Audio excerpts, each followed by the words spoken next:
It's one of the first deep dives into Trump's historic comeback and the Democrats' failure to stop him. A new book, Fight, Inside the Wildest Battle for the White House, from #1 New York Times bestselling authors Jonathan Allen and Amie Parnes, claims that Democrats began planning to possibly replace Biden as early as 2023, while some thought he might, quote, die in office.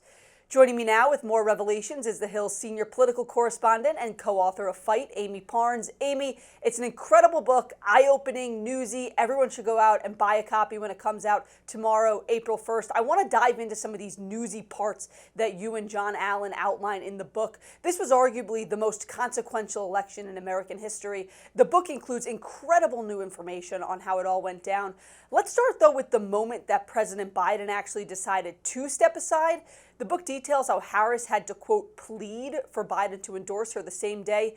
Talk about how that conversation went down and who else was involved. Yeah, Michael, we have new reporting in this book that reveals that Harris's closest aides were huddled in her pool house at the Naval Observatory, kind of planning in a planning meeting about what to do if President Biden did drop out. When he did drop out, they received word, and one of her closest advisors ran up to talk to her. She's on the phone with President Biden. President Biden is essentially telling her what is happening. She asks, "Are you sure?" And then she goes to ask him, "Well, will you endorse me?" And he says, I'm planning on endorsing you, but later." And she essentially says, "No, the endorsement needs to come sooner." You know, she knew that there was talk of a mini primary. She knew that some Democrats might be lining up behind other candidates, and she really wanted his endorsement right away. And we report that for the first time in this book, Fight. No, it's incredible. I remember after the announcement came out, folks were waiting. Well, Biden didn't explicitly say in that announcement that he was going to drop out, so fascinating to hear the behind-the-scenes conversation. And the pool house note, that's fascinating. You also say that some Democrats began planning scenarios for Biden's death as early as 2023. Tell me, what exactly did those conversations entail, and were there aides who thought he might not even make it to November 2024? There were definitely party officials who were meeting and talking about what would happen if the president were to become incapacitated, what would happen, what if he would die. So there were plans in place for that. There was one aide in particular, Jamal Simmons, who served as her communications director. He would carry around a list when he traveled of Republican judges in case something happened to Biden, because he had this view that she would have the backing, the immediate backing of the country, a legitimate backing, if you will, if a Republican judge were to swear her in on the road. And so we report that for the first time. But these were all plans that were in place in case something did happen to President Biden. And Amie, you also reported that Harris's team had a Biden incapacitation plan that they put in place. Tell us about that. That it was all part of this whole plan in case something did happen to President Biden, and there were plans in the works. You know, they always kind of tamped down on those plans when people asked about them. No one would really talk about that, and so we reveal for the first time that the party did have a plan in place, and even the vice president's office, they did have plans in place should something happen to President Biden. And in the book, you talk about what's called, quote, the original sin. What exactly is that?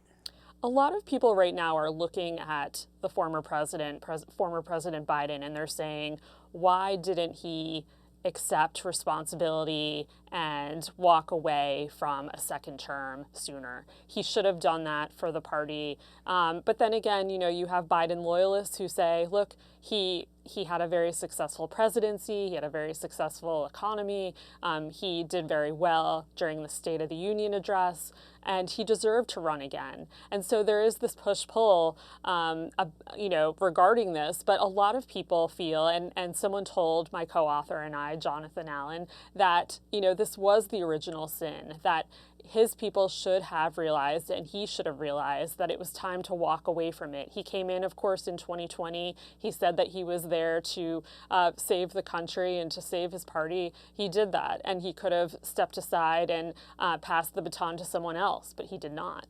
A lot of talk about what it means to be a transition president. The book also includes new details about how far Biden's team had to go to minimize the risk of his frailties being exposed. One story that stuck out to me in particular was the need for fluorescent tape. Tell us about what was going on there. Yeah, so he would have these, fluorescent tape is very common in larger events to show principals where to go, how to enter a stage. But they planned these lines, fluorescent tapes, throughout fundraisers, even small fundraisers at homes, to kind of guide the president. And someone told us he knows to look for them.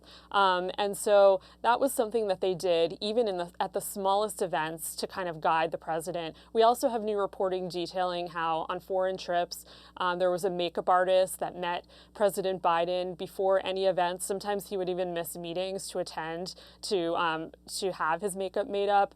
There were things done to kind of show that he was a little more, had a little more youth to him, a little more energy. And I think that's all, these are all revelations that we put out in this book.